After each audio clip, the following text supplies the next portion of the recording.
that an illegal conspiracy? Evidence of an illegal conspiracy? We'll leave that up to the Attorney General. I'm sure it's wrong.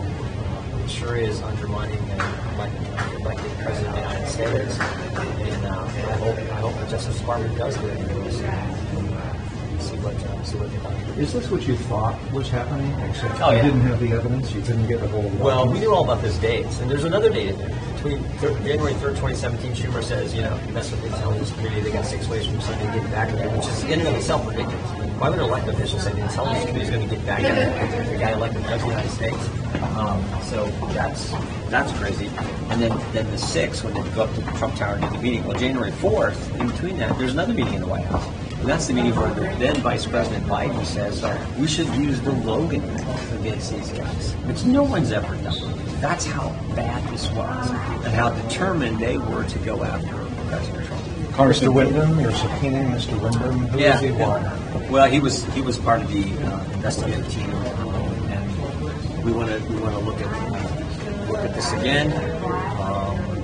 Part of the Jack Smith team, and there were some questions that he didn't seem to want to answer, and so we're now doing this again. So we'll have him back in front of the committee soon. He was kind of a utility infielder in the Jack Smith. Well, he was part of the team, so we'll see. But What do you think he may know?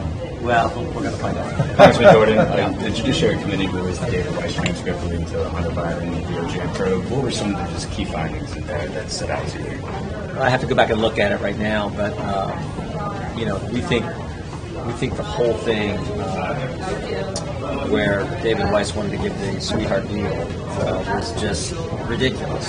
And the story, if you remember, the story changed like 3 times in a 33-day time frame, where first he said he had all the authority to do anything he wanted, then, well, actually my authority is limited, and then he even clarified it a third time with, I think, 2 letters to me and 1 letter to Senator Graham, where his story kept changing. And the point I kept making back then is, whose story hasn't changed?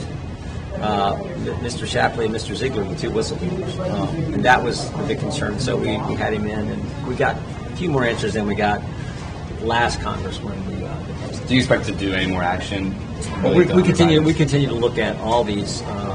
But I think that we got a report coming out today on one of the crazy things that took place in the Chris Wray FBI and the Justice Department, and some more reports coming out on a number of subjects.